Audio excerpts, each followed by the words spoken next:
Hello, good morning everyone. How are you? Welcome to SVGMS Science classes for class science. And today we are going to discuss about Mendeleev's periodic table and its demerits. इससे पहले ये हमारा part number 5 है. इससे पहले part number 1, 2, 3, 4 में हमने जो पीरियोडिक टेबल के लिए जो भी साइंटिस्ट ने प्रयास किए और विभिन्न प्रकार की पीरियोडिक टेबल्स बनाई उनके बारे में हमने पहले पढ़ा है. तो इस पार्ट में हम मेंडलीव पीरियोडिक टेबल की जो डीमेरिट्स थी उनके बारे में पढ़ेंगे. डीमेरिट्स का मतलब होता है लिमिटेशन. डीमेरिट को हम लिमिटेशन भी कहते हैं और एक डायरेक्ट क्वेश्चन पूछ लिया जाता है एग्जाम में कि what are the demerits of Mendeleev periodic table. तो इससे पहले हमने क्या क्या पढ़ा है उसका थोड़ा सा हम एक क्विक रिवीजन कर लेते हैं. जैसे कि सबसे पहले 1817 में सबसे पहले शुरुआत किसने की थी? डॉबरिनर ने. डॉबरिनर ने क्या दिए थे? डॉबरिनर के ट्राइड्स दिए थे.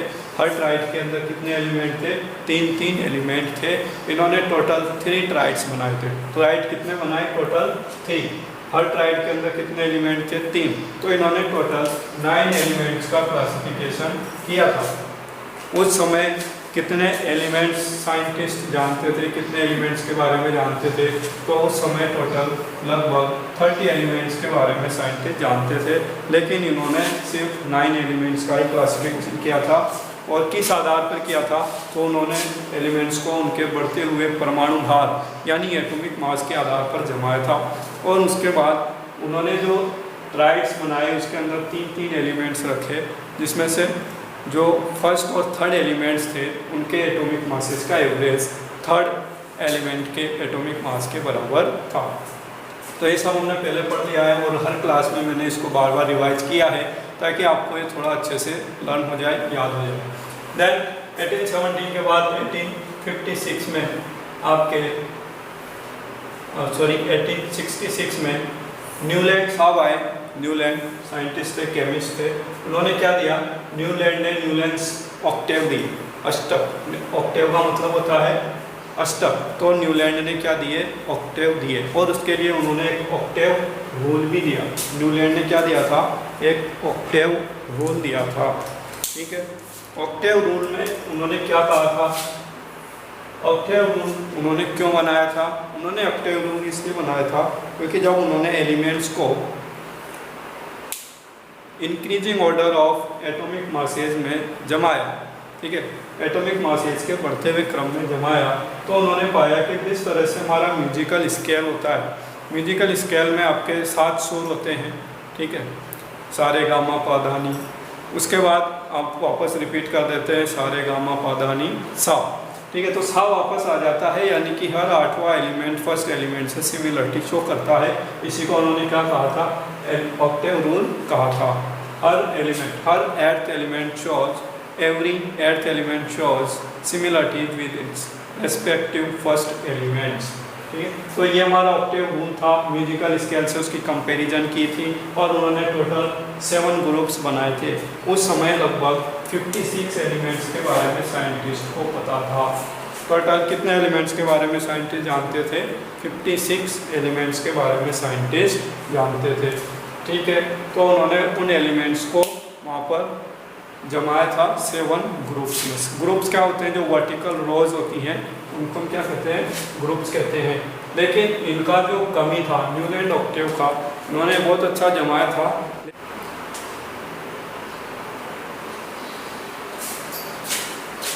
तो न्यूलैंड के समय कितने एलिमेंट्स के बारे में साइंटिस्ट को पता था? 56 एलिमेंट्स के बारे में पता था.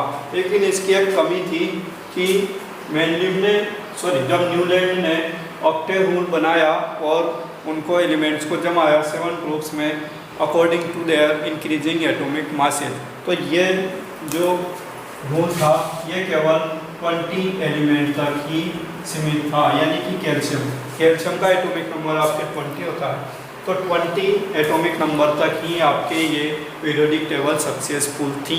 इसके बाद वाले जो एलिमेंट्स थे उनके साथ ये लोग अच्छे से काम नहीं कर पाया.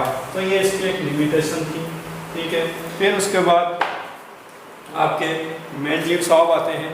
मेंडलीव ने क्या दिया, मेंडलीव ने अपना पीरियोडिक लॉ दिया 1872 में। इनके समय लगभग 63 एलिमेंट्स के बारे में साइंटिस्ट को पता था। जब मेंडलीव ने अपनी पीरियोडिक टेबल प्रकाशित करी 1872 में, तब साइंटिस्ट 63 एलिमेंट्स के बारे में जानते थे। ठीक है, तो उन्होंने उन एलिमेंट्स को अपने पीरियोडिक टेबल में जमाया, और किस आधार पर जमाया, तो उन्होंने अपने पीरियोडिक लॉ के आधार पर उनको जमाया। उनका पीरियोडिक लॉ क्या था? मेंडलीव ने देखा कि जब हम एलिमेंट्स को उनके बढ़ते हुए एटॉमिक मासेस के आधार पर जमाते हैं, इन्होंने भी एलिमेंट्स को एटॉमिक मासेस के आधार पर जमाया, in the increasing order of their atomic masses. इन्होंने भी एलिमेंट्स को बढ़ते हुए परमाणु भारों के क्रम में जमाया। तो उन्होंने देखा कि after certain intervals the properties of elements repeat itself. Elements की प्रॉपर्टी जो होती है वे क्या होती है, वापस रिपीट होती है, जिसको उन्होंने कहा था रिपीटेशन इन प्रॉपर्टीज और पीरियोडिसिटी इन प्रॉपर्टीज। उन्होंने कहा था the properties of elements are periodic function of their atomic masses.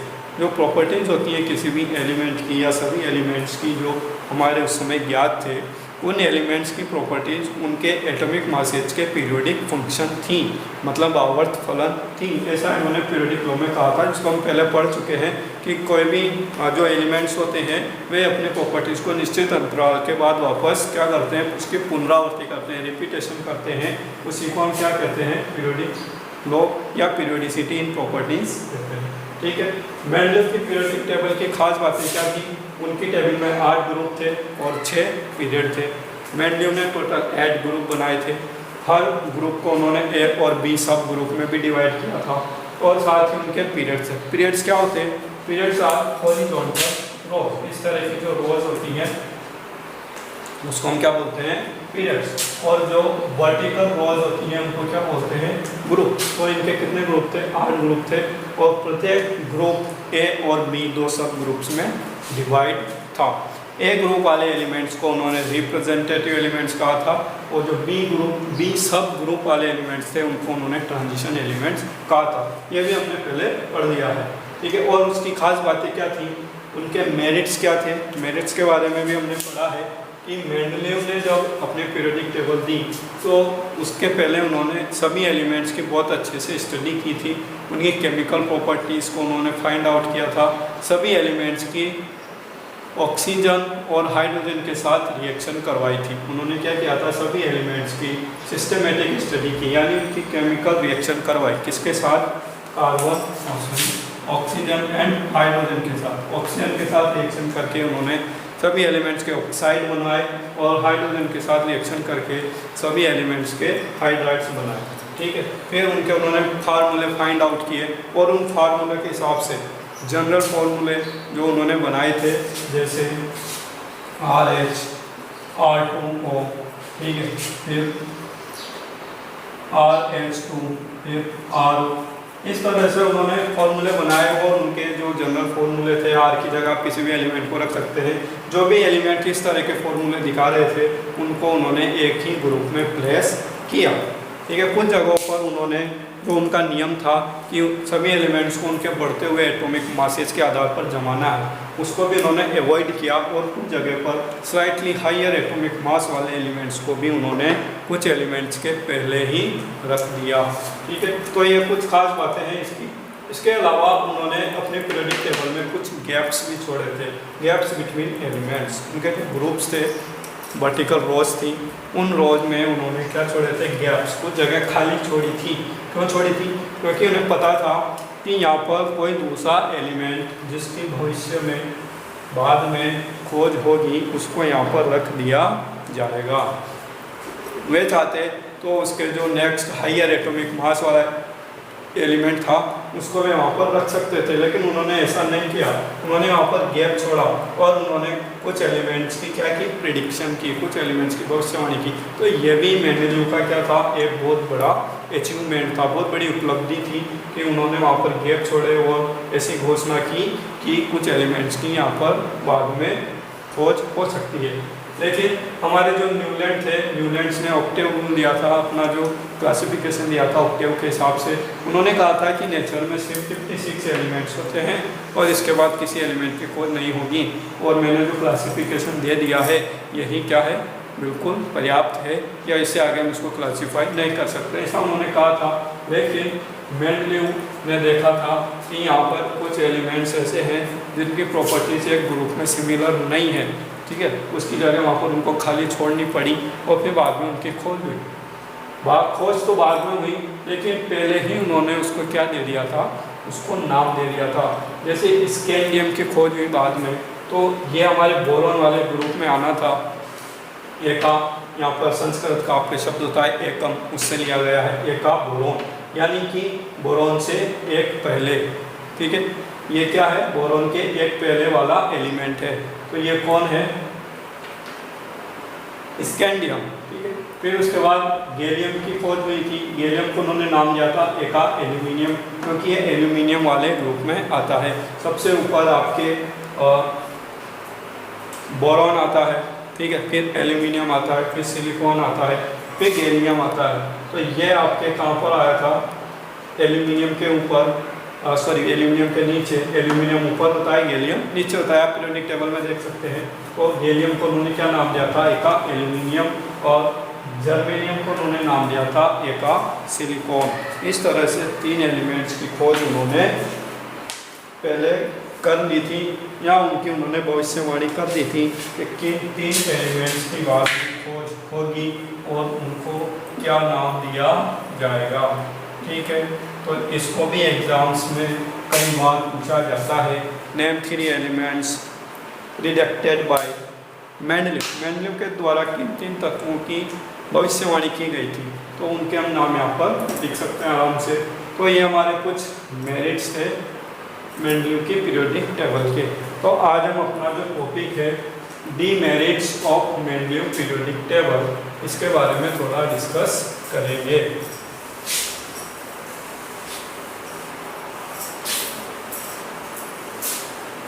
तो वही ये जो मैंने आज रिवीजन कराया है आपको, थोड़ा बहुत इसमें समझ में आ रहा है या नहीं। आई थिंक मैंने हर पार्ट में, हर वीडियो में आपको ये रिवाइज करवाया है, तो अब तो आपको ये लर्न हो चुका होगा, बिल्कुल अच्छे से याद हो चुका होगा। नहीं, फर्स्ट में कौन आए, सेकंड में कौन आए, उनकी क्या क्या आपके खासियत थी, अच्छी बातें थी, बुरी बातें थी, लिमिटेशन थी, मेरिट थी, जो भी थी वे हमने अच्छे से यहाँ पर स्टडी किया है। देन इसके बाद हमारा आता है डीमेरिट्स या limitations of Mendeleev periodic table. तो आपकी जो मेंडलीव की पीरियोडिक टेबल है, आप बुक्स में हमेशा देखते रहें अच्छे से, क्योंकि बुक्स ही मैं प्रीफर करता हूँ पढ़ाने के लिए, पढ़ने के लिए। तो मेंडलीव की जो पीरियोडिक टेबल थी, अचीवमेंट या मेरिट्स हमने पहले पढ़ लिए हैं। फिर उसके बाद देखें पेज नंबर 84 पर आपके दी गई हैं लिमिटेशन ऑफ मेंडलीव्स क्लासिफिकेशन, ठीक है। तो मेंडलीव के क्लासिफिकेशन की सबसे फर्स्ट जो लिमिटेशन थी वह क्या थी, सर्टेनली, और यहाँ पर से देखें आप 5.2.2 में limitations of Mendeleev's classification. Electronic configuration of hydrogen resembles that of alkali metals. Like alkali metals, hydrogen combines with halogens, oxygen and sulfur to form compounds having similar formulae as shown in the example here. तो यह जो हमारा hydrogen सबसे first जो limitation है, हम क्या कहते हैं कि मेंडलीव ने जब अपनी पीरियोडिक टेबल बनाई तो उसमें बहुत अच्छा काम उन्होंने किया, है ना। लेकिन साथ ही साथ उसके कुछ डीमेरिट्स भी थी, जो कुछ डीमेरिट्स तो अभी भी मौजूद है, हाँ। कुछ डीमेरिट्स थी उनकी, जैसे सबसे फर्स्ट था position of hydrogen.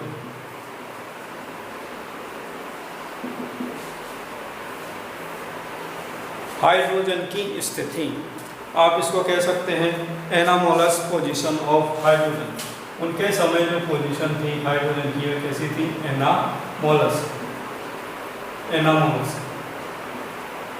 Anomalous position of hydrogen, anomalous का मतलब होता है अनिश्चित, कोई अनसर्टेन, कोई निश्चित नहीं है उसकी जगह। और ये प्रॉब्लम आज भी है, हमारे जो मॉडर्न पीरियोडिक टेबल है उसमें भी प्रॉब्लम है, लेकिन ये मेंडलिव के पीरियोडिक टेबल में भी थी, इसलिए हम इसको पढ़ते हैं।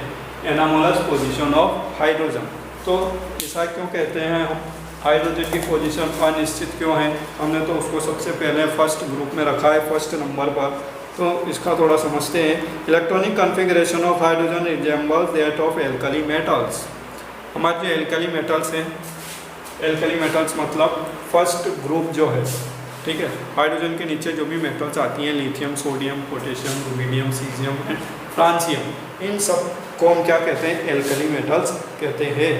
Like alkali metals, hydrogen combines with halogen, oxygen and sulfur to form compounds having similar formulae as shown in example here। तो आप देख सकते हैं कि जैसे सोडियम है ना, तो वे क्या कर रहा है? क्लोरीन के साथ, ऑक्सीजन के साथ और सल्फर के साथ क्या कर रहा है? फॉर्मूले बना रहा है। सोडियम क्लोरीन के साथ NaCl बनाता है, सल्फर के साथ Na2S बनाता है, और ऑक्सीजन के साथ Na2O बनाता है। तो ये सोडियम के फॉर्मूले हैं जो क्या करता है? सोडियम बनाता है। इसी तरह से अपना जो हाइड्रोजन है वे भी HCl, H2S and H2O बनाता है।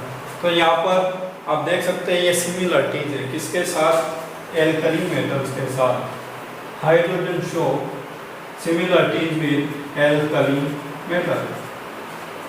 आपके सभी और भी लिथियम है, पोटेशियम है, ये सभी इसी तरह से फॉर्मूले बनाते हैं। जनरल फॉर्मूला इनका जो भी है, जैसे RCl, R2S, R2O, इस तरह से सभी दूसरे एलिमेंट्स के साथ क्या करेंगे? फॉर्मूले में। तो आप देख सकते हैं बिल्कुल सेम टू सेम आपके हाइड्रोजन भी फॉर्मूला बना रहा। तो इस सिमिलरिटी के कारण मेंडलीव ने क्या किया था? हाइड्रोजन को इनमें सबसे ऊपर ग्रुप में रख दिया था, फर्स्ट ग्रुप में सबसे ऊपर रख दिया था।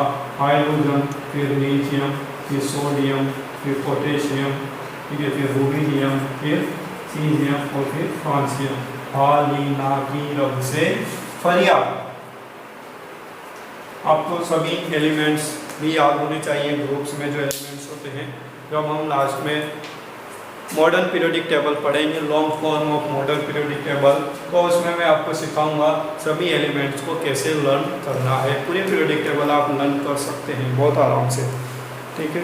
तो यहाँ पर क्या कर रहा है? हाइड्रोजन जिस तरह से एल्कली मेटल्स क्लोरीन, सल्फर या ऑक्सीजन के साथ फॉर्मूले बनाते हैं, उसी तरह से हाइड्रोजन भी फॉर्मूले बना रहा है। On the other hand, just like halogen, hydrogen also exist at diatomic molecule and it combines with metals and non metals to form covalent compound. लेकिन वही दूसरी तरफ जिस तरह से आपके हेलोजन्स होते हैं, व्हाट आर हेलोजन्स? हेलोजन्स क्या होते हैं? हमारा जो 17 नंबर का ग्रुप है, 17वां ग्रुप आज की मॉडर्न पीरियोडिक टेबल में, हम उसमें लिखते हैं फ्लोरीन, क्लोरीन, ब्रोमीन, आयोडीन और एस्टाटिन। ये सब क्या है? आपके हेलोजन है। फिर कल बाहर आई आंटी, ये आपके ट्रिक है इसको याद करने की। तो ये सब हेलोजन है और ये सब किस रूप में पाए जाते हैं नेचर में? ये Cl2, Br2, I2 इस रूप में पाए जाते हैं। और हमारा हाइड्रोजन भी नेचर में इसी रूप में पाया जाता है, H2। जिस तरह से हाइड्रोजन आपके H2 बनाता है, उसी तरह से फ्लोरीन, क्लोरीन, ब्रोमीन भी Cl2, Br2, I2 बनाते हैं। तो इसको इनके साथ भी रखना चाहिए था, ठीक है। हेलोजन के साथ भी हम इनको रख सकते थे। तो यहाँ पर एक कंफ्यूजन है कि हाइड्रोजन को हेलोजन के साथ रखा जाए या इन एल्कली मेटल्स के साथ रखा जाए, ठीक है। ये एल्कली मेटल्स हैं और ये आपके हेलोजन हैं। इसके अलावा ये हाइड्रोजन कोवेलेंट बॉन्ड बनाता है।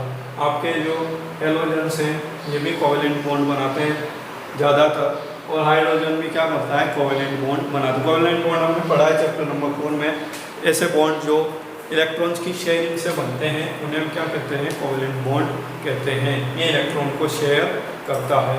तो इसके अलावा आप देख सकते हैं कि हाइड्रोजन जो है एक गैस है, है ना। और ये सभी क्या है, मेटल्स है। लिथियम, सोडियम, पोटेशियम, ये सब क्या है, मेटल है, एल्कली मेटल्स है। लेकिन हाइड्रोजन क्या है, गैस है। तो इसकी जो पोजीशन है वह वास्तव में कंफ्यूजिंग है, और ये अभी भी है, पहले भी थी मेंडलीव के समय भी और अभी भी है। तो हमारा जो फर्स्ट ड्रॉबैक है, फर्स्ट डीमेरिट है, लिमिटेशन है मेंडलीव पीरियोडिक टेबल की, वह क्या है, पोजीशन ऑफ हाइड्रोजन। और ये आप कह सकते हैं anomalous position of hydrogen. It is not fixed, it can be placed with alkali metals or with halogens. There is confusion where it is placed with alkali metals or it should place with halogens. Okay, then इसके बाद आगे देखिए आप किताब में, book में, certainly no fixed position can be given to hydrogen in periodic table. Hydrogen को periodic table में कोई विशेष या फिक्स जगह नहीं दी गई थी। This was the first limitation of Mendeleev periodic table. और इस हमने यहाँ पर लिखा है फर्स्ट लिमिटेशन क्या है मेंडलीव पीरियोडिक टेबल की, anomalous position of hydrogen. He could not assign a correct position to hydrogen in his table.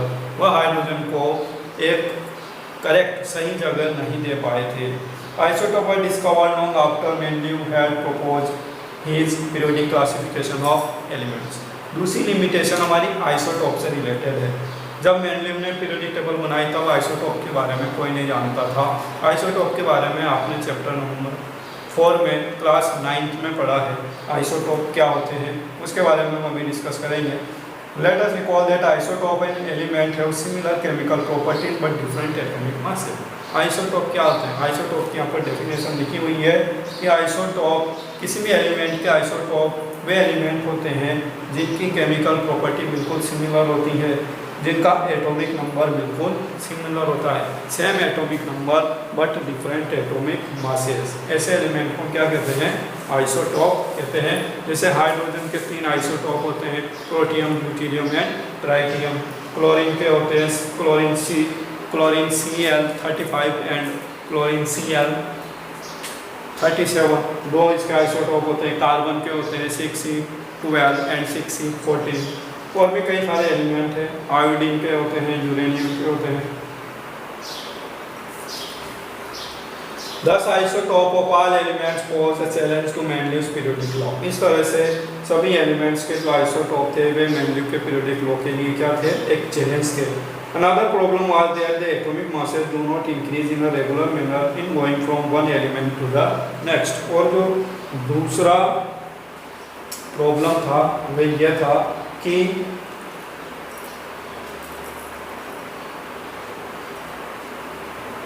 Mendeleev ने जो एलिमेंट्स जमाए थे वे किस आधार पर जमाए थे, बढ़ते हुए एटॉमिक मासेस के आधार पर जमाए थे। और जो एटॉमिक मासेस होते हैं एलिमेंट्स के वह लगातार नहीं बढ़ते हैं। जैसे हमारी काउंटिंग होती है 1 2 3 4 5, इस तरह से नहीं बढ़ते। एटॉमिक मास किसी का 6 है ना, फिर किसी का 7 है, फिर किसी का 9 है। और पॉइंट्स में भी है, बिल्कुल फिक्स नहीं है, इंटीजर्स में नहीं है, पॉइंट्स में भी होते हैं। जो 9.1 है, फिर उसके बाद 11.2 है, फिर 13.4 है। इस तरह से ये जो है एटॉमिक मासेस ये लगातार क्रम में नहीं बढ़ते, कंटिन्यूसली नहीं बढ़ते हैं। ठीक है, तो ये भी क्या थी, एक प्रॉब्लम थी। तो उन्होंने क्या किया था कि एलिमेंट्स का प्रिडिक्शन किया था। मेंडलीव ने कुछ एलिमेंट्स का प्रिडिक्शन किया था। उन्होंने कहा था कि कुछ एलिमेंट्स ऐसे हैं जिनकी बाद में खोज होगी, तो उनकी जो खोज करने वाली वो बात थी वह यहाँ पर थोड़ी क्या थी, फिट नहीं बैठ रही थी और उसमें उनको काफ़ी प्रॉब्लम आ रही थी। तो एटॉमिक मासेस को अपनी पीरियोडिक टेबल का एक फंडामेंटल प्रॉपर्टी बनाना या बेस बनाना उनके लिए क्या था, एक लिमिटेशन था। तो यहाँ पर हमारी जो सेकंड लिमिटेशन आती है मेंडलीव की पीरियोडिक टेबल की, वह ये आती है कि पोजीशन ऑफ आइसोटोप्स। सबसे पहले हमने आइसोटोप के बारे में पढ़ा इधर, तो इनका लिखेंगे पोजीशन ऑफ आइसोटोप्स। आइसोटोप को इन्होंने कोई फिक्स पोजीशन नहीं दी थी। ठीक है, पोजीशन ऑफ आइसोटोप। हमारे पास कौन कौन से आइसोटोप है? सबसे पहले तो आइसोटोप क्या होते हैं, आइसोटॉप ऐसे एलिमेंट्स होते हैं जिनका एटॉमिक नंबर क्या होता है, एटॉमिक नंबर सेम, लेकिन उनका जो एटॉमिक मास होता है वह क्या होता है, डिफरेंट होता है। The element which have same atomic number but different atomic masses are called isotope. जैसे कि आपके पास एग्जांपल है आपके हाइड्रोजन। सबसे पहले आप हाइड्रोजन के आइसोटोप देखें, 1H1, 1H2 एंड 1H3। तो ये 3 आइसोटोप हैं, किसके हैं ये, हाइड्रोजन के। हाइड्रोजन का एटॉमिक नंबर 1 होता है, सभी का एटॉमिक नंबर 1। लेकिन आप देख सकते हैं एटॉमिक मास इसका 1 है, इसका 2 है और इसका 3 है ना। 1H1, 1H2 एंड 1H3, इनके नाम भी अलग अलग हैं। इसको हम प्रोटियम कहते हैं, प्रोटियम। फिर इसको हम ड्यूटेरियम कहते हैं, ड्यूटेरियम, और इसको हम ट्राइटियम कहते हैं। Protium, deuterium and tritium 3 element है हाइड्रोजन के, जो क्या है, कहलाते हैं आइसोटॉप कहलाते हैं। फिर इसके बाद आपके एग्जाम्पल में आप देख सकते हो क्लोरीन। इसके बाद एग्जाम्पल क्लोरीन। क्लोरीन का एटॉमिक नंबर 17 होता है, एक आइसोटॉप 35 होता है और एक क्लोरीन 17 क्लोरीन 37 होता है। यह क्लोरीन के आइसोटॉप हो गए, ठीक है। फिर इसके बाद आप देख सकते हैं नेक्स्ट आइसोटॉप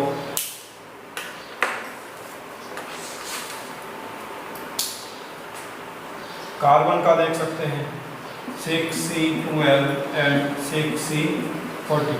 तो हम इनको यहाँ पर क्यों स्टडी कर रहे हैं, इसलिए स्टडी कर रहे हैं क्योंकि आइसोटॉप की खोज मेंडलीव की पीरियोडिक टेबल के बाद हुई। मेंडलीव ने पीरियोडिक टेबल की खोज कब की थी, 1872 में। उसके बाद आइसोटॉप्स की खोज हुई। तो जब इनकी खोज हुई तो ये सवाल उत्पन्न हुआ कि इनको कहाँ रखा जाए। मेंडलीव ने तो अपने एलिमेंट्स को बढ़ते हुए एटॉमिक मासेस के क्रम में जमाया था, तो इनके भी एटॉमिक मासेस बढ़ रहे हैं। आप देख सकते हैं 1 हो रहा है, 2 हो रहा है, 3 हो रहा है। तो क्या इनको हम अलग अलग पोजीशन पे रखें, हाँ। तो पोजीशन की जो आइसोटॉप्स की जो पोजीशन थी वह मेंडलीव के द्वारा फिक्स नहीं की गई थी।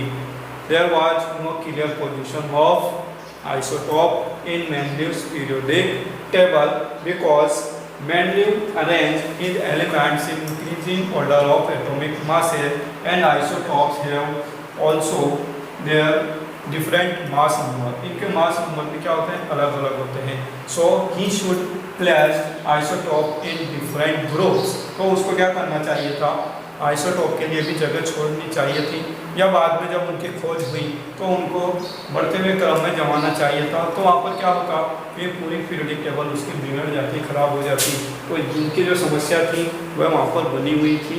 इसकी समस्या को सोल्व किया गया था मॉडर्न पीरियोडिक टेबल में, जब वहाँ पर हमने एलिमेंट्स को एटॉमिक मास की जगह एटॉमिक नंबर के बढ़ते हुए क्रम में जमाया था, ठीक है। तो उसको हम अभी पढ़ेंगे बाद में मॉडर्न पीरियोडिक टेबल में।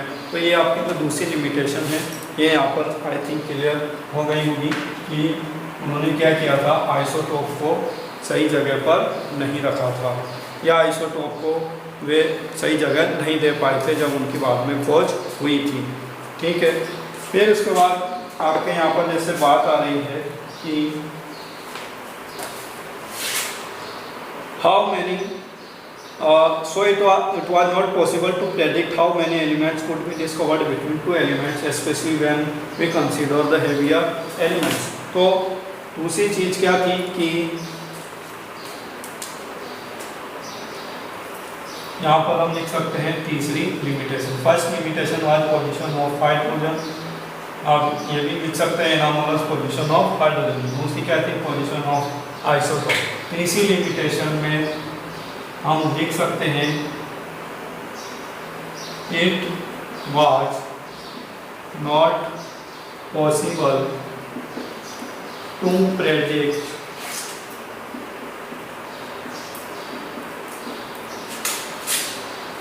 how many elements will be discovered between two elements। ठीक है, हमने क्या पढ़ा है मेंडलीव के पीरियोडिक टेबल में कि मेंडलीव ने कुछ एलिमेंट्स की भविष्यवाणी की थी कि यहाँ पर कोई दूसरा एलिमेंट्स आएगा, और उन्होंने अपनी सभी एलिमेंट्स को बढ़ते हुए एटॉमिक मासेस के आधार पर जमाया था। तो एटॉमिक मास जो होते हैं वे सीरीज में नहीं बढ़ते हैं 1 2 3 जैसे आपके नंबर्स होते हैं इस तरह से नहीं बढ़ते हैं। किसी का 6 है, फिर किसी का 8 है, फिर किसी का 10 है, किसी का 12 है ना। तो इस तरह से उनके जो एटॉमिक मासेस थे वे बहुत असमान रूप से आगे बढ़ रहे थे। किसी का 11 है तो किसी का फिर 15 हो जाएगा, फिर किसी का 18 हो जाएगा, किसी का 20 हो जाएगा। तो हर दो एलिमेंट्स के बीच में काफ़ी गैप था एटॉमिक मासेस का। तो ये फिक्स नहीं था कि जैसे यहाँ 11 है और 15 है तो इनके बीच में 4 एलिमेंट आएंगे या 1 एलिमेंट आएगा, 2 एलिमेंट आएगा, 3 आएगा। वहाँ 4 एलिमेंट्स मैक्सिमम आ सकते हैं उनके बीच में। ठीक है, तो ये जो प्रिडिक्शन था पूरी तरह से हम अच्छी तरह से क्या नहीं कर सकते थे, प्रिडिक्शन नहीं कर सकते थे कि 2 एलिमेंट्स के बीच में कितने एलिमेंट्स बाद में खोजे जा सकेंगे या खोजे जा सकते हैं। तो ये भी मेंडलीव की पीरियोडिक टेबल की क्या थी, एक कमी थी। ठीक, then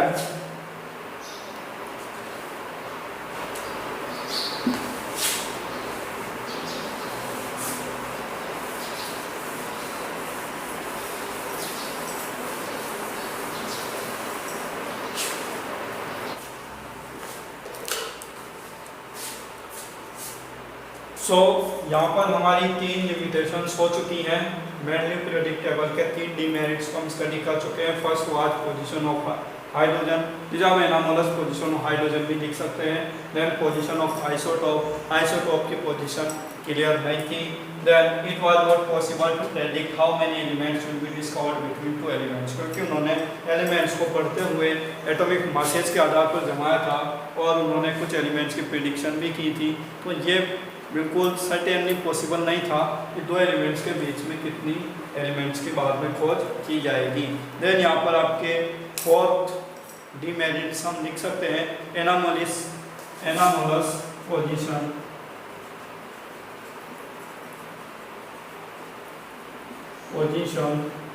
of some pair of elements, कुछ एलिमेंट्स के पेयर की पोजीशन यहाँ पर सही नहीं थी। हमने जब मेरिट्स पढ़ी थी, मेंडलीव पीरियोडिक टेबल के मेरिट्स, उसके अचीवमेंट पढ़े थे, तो वहाँ पर हमने देखा था कि कुछ एलिमेंट्स ऐसे थे जिनका एटॉमिक मास क्या था, थोड़ा ज़्यादा था। जैसे आपने कोबाल्ट और निकिल का एक एग्जाम्पल देखा था। ठीक है, निकिल का एटॉमिक मास होता है 58.7 और कोबाल्ट का होता है 58.9। कोबाल्ट का एटॉमिक मास होता है 58.9, ठीक है, और निकिल का होता है 58.7। लेकिन उन्होंने क्या किया था, कोबाल्ट को निकिल से पहले रख दिया था। ऐसा इसलिए किया था क्योंकि इनके ऊपर नीचे जो एलिमेंट्स थे उनकी प्रॉपर्टीज कोबाल्ट के साथ मैच कर रही थी, और निकिल को जिस ग्रुप में रखा था उसके ग्रुप की प्रॉपर्टीज निकिल के साथ मैच हो रही थी। तो कोबाल्ट और निकिल की पोजीशन तो उन्होंने बिल्कुल सही रख दी। ठीक है, इसको हमने मेरिट में भी गिना कि यह उनकी एक उपलब्धि थी, क्योंकि उन्होंने बहुत अच्छे से क्या किया था, एलिमेंट्स को स्टडी किया था, उनकी केमिकल और फिजिकल प्रॉपर्टीज़ को स्टडी किया था। लेकिन कुछ साइंटिस्ट ने इसको एक डीमेरिट के रूप में या लिमिटेशन के रूप में भी माना कि जब आप कह रहे हो कि आप सभी एलिमेंट्स को उनके बढ़ते हुए एटॉमिक मास के आधार पर जमाओगे, फिर भी आपने यहाँ पर क्या कर दिया, ज़्यादा एटॉमिक मास वाले को पहले जमा दिया और कम वाले को बाद में रखा। तो ये भी क्या हो गई, एक लिमिटेशन हो गई। तो ये जो पॉइंट है हमारा, इसको हम क्या करते हैं, दोनों में पढ़ते हैं, मेरिट्स में भी पढ़ते हैं और डीमेरिट्स में भी इसको पढ़ते हैं। इसके अलावा आपके पोटेशियम और आर्गन का एटॉमिक मास और पोटेशियम का एटॉमिक मास भी इसी तरह से थोड़ा यहाँ पर डिफरेंस आता है। 39.94। आर्गन का एटॉमिक मास कितना होता है 39.94 और पोटेशियम का कितना होता है 39.4, ठीक है, या 39.1। आर्गन का तो होता है 39.94 और पोटेशियम का होता है 39.1। फिर भी इन्होंने क्या किया, जिसका एटॉमिक मास ज़्यादा है उसको पहले रखा। आर्गन हमारे 80 एटॉमिक नंबर होता है और पोटेशियम का 19 होता है। तो आज भी हम इनको इसी तरह से रखते हैं जिस तरह से मैंने रखा था, लेकिन ये कुछ ऐसे पेयर्स है जिनको कुछ लोगों ने लिमिटेशन के रूप में देखा, इसलिए हम इनको लिमिटेशन के रूप में भी पढ़ते हैं, ठीक है। तो इस तरह से हमारी जो लिमिटेशंस हैं मेनली पीरियोडिक टेबल की में आपको ख़त्म होती हैं। इसके एग्जाम्पल के रूप में आप इस तरह से इनको पेयर को लिख सकते हैं, कोबाल्ट, निकेल, आर्गन है, पोटेशियम। एटॉमिक मास आपको यहाँ पर थोड़ा लर्न करना पड़ेगा, ओके। देन इसके बाद आता है हमारा मॉडर्न पीरियोडिक टेबल, और मॉडर्न पीरियोडिक टेबल हम अपनी नेक्स्ट क्लास में कल पढ़ने वाले हैं। तो आपको ये पार्ट कैसा लगा, ये चैप्टर कैसा लगा, आप कमेंट करते रहें और मुझे ज़रूर बताएं, ओके, थैंक यू।